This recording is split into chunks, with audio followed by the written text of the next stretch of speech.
Let's get to politics. Let's start big picture, then let's get to Virginia. I'm going to ask you the races. You tell me what you think. Let's start with U.S. Senate. Kane Stewart, Mary Washington poll comes out yesterday. Kane up by 20. What do you think? I think that Kane's lead is obviously pretty safe in this because Corey has no money to communicate. The really interesting number there is the Libertarian, I think, was at 8. Obviously, there's a lot of Republicans who just don't want to vote for Corey Stewart.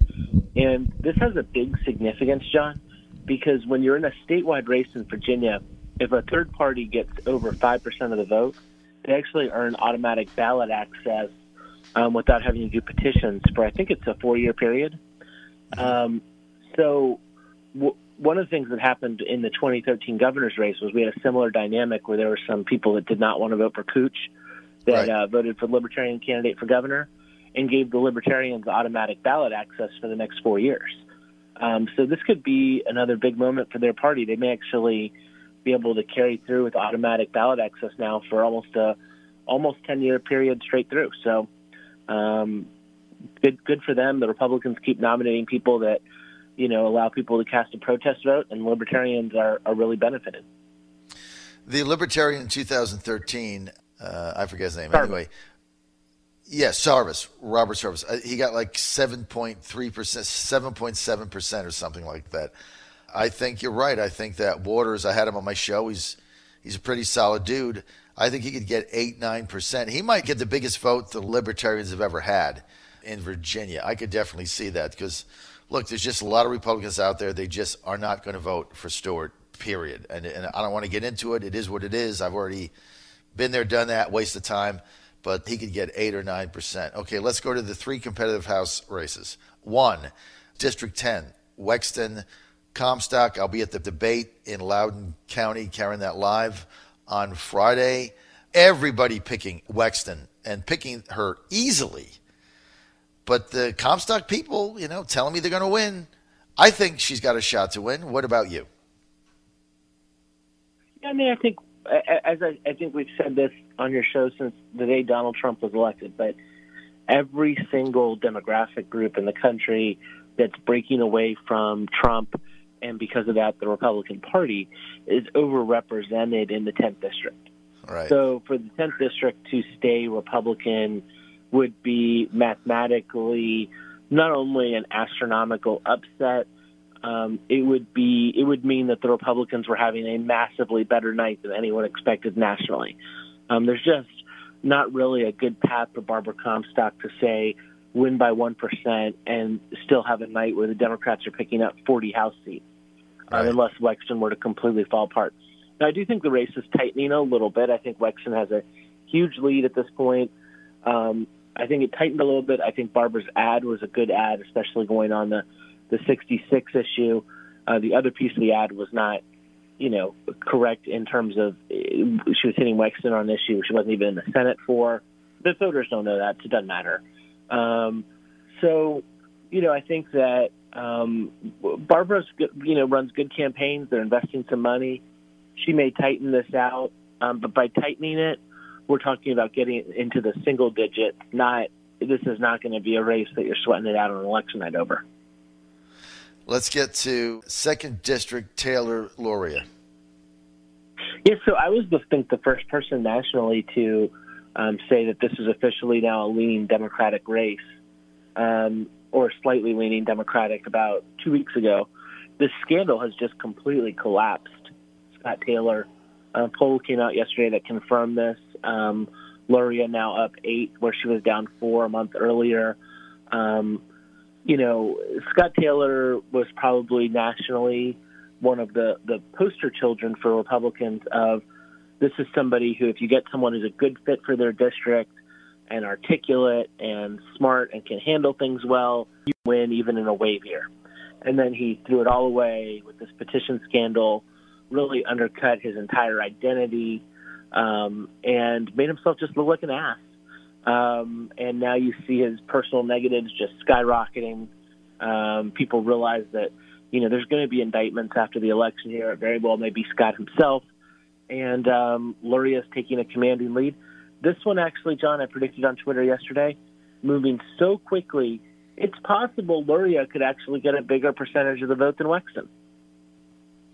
So the poll that you cited having her up by 8, what poll was that? I think that was the internals that she released. Okay, internal that she released up by 8. All right, there's still 57 days. Scott Taylor's pretty tough. But I'll tell you what concerns me is he's been very quiet. I mean, I don't like what they did. I thought it was arrogant and cute and hubris and dumb and super dumb, and then followed up by being illegal. Even Dumb and Dumber. I mean, you just go on and on. It was all bad. But then the other thing I don't like about the campaign is the way they've handled it since then. I would have had a press conference for an hour. I would have answered every question. I'd have been having town hall meetings.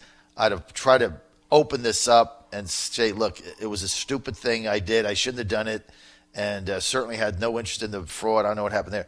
But instead, they're in hiding. And I think when you do that, I don't even know what their strategy is now. Coupled with the fact that when you lose your campaign consultant that's been with you for a long time, I don't think that's helpful either, right?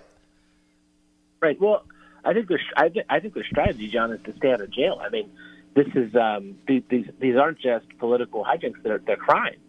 And I think the fact that Scott has been the messaging that he's used in it suggests to me very, very strongly that he was involved, because I think that if Scott was not involved, his behavior would be different. I feel like if the congressman was totally clean on this, he would have come out, fired his staff, condemned what they did, and that would be, as you said, sort of like a going around saying it over and over and over again, apologizing.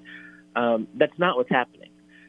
Think back to 1996 when John Warner ran against Mark Warner, and John Warner's staff pulled some hijinks by photoshopping Mark Warner into a picture that he wasn't in one of the late TV ads. And it actually shook up that race, substantially tightened it. And Mark Warner got a lot of momentum.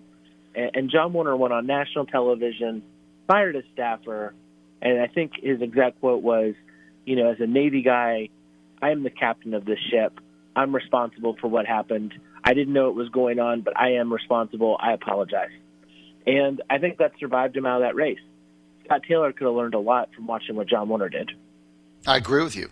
I think that's, at the end of the day, that if Taylor loses, that's going to be the bugaboo, is he just didn't get out there and come clean on it and face everybody, starting with an open press conference for an hour and 15 minutes, answering every question he could possibly answer, and then following it up at the other end of the district with a town hall meeting. That's what I'd have done if I was gave him my recommendation. That would have been it. All right, that one tight, no doubt.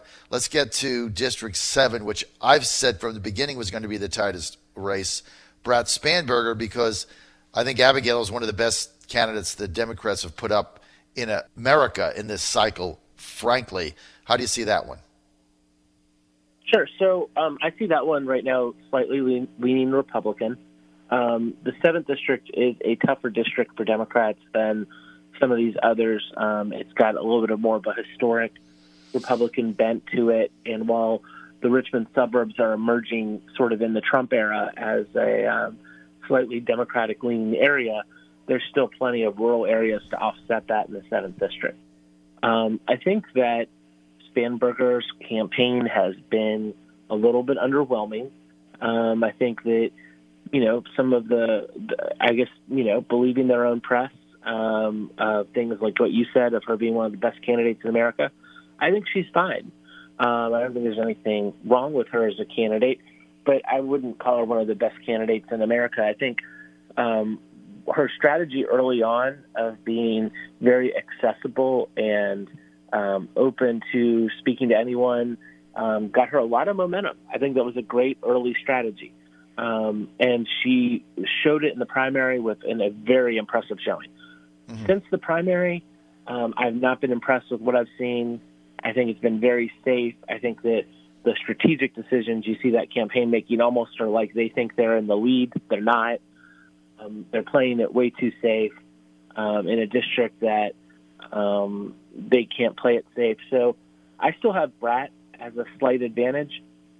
Depending how high this wave is as we get closer to Election Day, I could move it to a toss-up, because if you if you have a big enough wave in this district, then Spanberger is what I would call an acceptable candidate. So acceptable candidates are dangerous in a wave because when the tide rises, they can gather more votes from people that don't historically vote for their party if they're acceptable.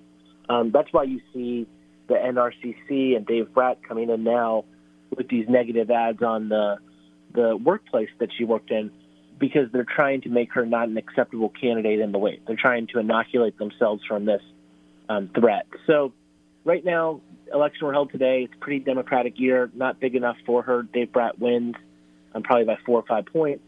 But if Spanberger can get her campaign together, close this gap a little bit, and then get a wave, she could still win on election day. So where do you have it nationally? How many seats do you have? I think the Democrats are looking at about a 40-seat pickup minimum. Could be bigger. Could be bigger. Okay, well, you were the one that predicted 2017 correctly, predicting 12 to 15, I believe, House pickups. And what did the Dems end up with? 17, I think, or something. You won the badge on that one. We'll see how this one plays out. Let's get to Kirk Cox's plan on redistricting the House. He says it's fair, it's even, it's non-racial. It only affected the districts, the 11 districts that the judge said were gerrymandered. You've looked at it, your assessment. Yeah, so, the best place to compare this plan to is the Democratic plan that was released a couple weeks ago that David Toscano worked on with Lavont Bagby. And what's really interesting about this, John, is I'm seeing a real opportunity for the governor here to be able to get a compromise and actually be able to sign a bill rather than this be decided by the judges. I think Toscano's strategy all along has been to, pump this off to the judges. The Republican plan yesterday was not massively dissimilar to the Democratic plan. What is dissimilar is which districts they chose to move around. But in terms of the median House district of partisan performance, which is, really what the governor should care about, because it has to do with whether or not, the Democrats could take control next year versus individual members. But the median district in the Republican plan is 1 point more Republican than the Democratic plan. That's nothing. We have very few House races that are ever decided by 1 point. And the ones that are decided by 1 point in different cycles, John, are almost never the 1 point districts because you usually have a wave one way or the other. So it's actually usually the Democratic plus 5 or 6 or the Republican plus 7 or 8 districts. Those are the ones that end up as 1 point districts in different waves. It's not the 1 point. So when you have a 1 point difference in the median district, the sides are actually a lot closer to being able to come to agreement here than you would think. The Republicans actually put forward, I think, a reasonable plan. It's not a good plan in terms of the individual members, because what their plan did was make the competitive seats less competitive. They made every Republican marginal more Republican, every Democratic marginal more Democratic. I don't think that's the right way to do it. That's actually not good for voters. But they've come to the table with a plan that is a reasonable plan. It's literally 1 point more Republican in the 51st district of, when you put the districts from most Democratic to most Republican, than the Democratic plan. So there's definitely an opening here for an agreement. And the question is how does the governor dig the House Democrats out of their position to get them to be able to make the deal here? So just for background and perspective, so an average House of Delegates race in Virginia, what does 1% translate into total votes? Like 180, something to that nature? In terms of a governor's year turnout, in Northern Virginia, you're looking at like 230, 240. In Hampton Roads, like maybe 150, 160, because turnout's so much lower. It really varies by parts of the state. But you're looking in the ballpark, give or take 50 votes of 200 votes. Yeah, so, I mean, when you're talking a 50-vote difference to a couple hundred, there should be able to be a compromise there that takes it away from judges and puts it back in the hand of the General Assembly. Do you think David Toscano was going to negotiate with Cox, the minority leader, or just... His whole strategy has been to throw it to judges. Very dangerous strategy. I mean, David's really hurting especially the Henrico delegation. These new delegates, they don't know any better. They're following him into what is, the Schuyler, who I think I was the first person to predict, John, on your show that he would win the race last year. I mean, Schuyler's political career is over. This guy's going to go back to teaching government and tell people about when he used to be a delegate and not ever see what hit him when he lost, because he's just been completely clueless since he's been elected, turned into David Toscano's, I don't even want to use the term for it, but just absolutely worthless. And it's unfortunate because it's, he doesn't know any better. The governor is going to have to come in and help these freshmen because they don't know the politics well enough to know what would help them and what wouldn't. And David's strategy here is very, very bad for them because while he's shifting their seats to be and trying to get their seats to be more Democratic, he's shifting their seats in areas where they don't know anybody. And what we've seen in redistrictings before is you can make your seat more partisan, but if you shift it away from your voters, it has a very negative result. Ask Randy Forbes about what happened to him when his voters shifted away from him in the congressional redistricting. You can't just show up to some place that people don't know you and expect them to vote for you based on partisan performance at a legislative level. So you're going to create all sorts of issues. Schuyler doesn't understand this. He's totally on board with Toscano. Much smarter member of the Henrico delegation, Deborah Rodman, much more impressive. She's much more likely to hang on because she actually seems like she has a clue.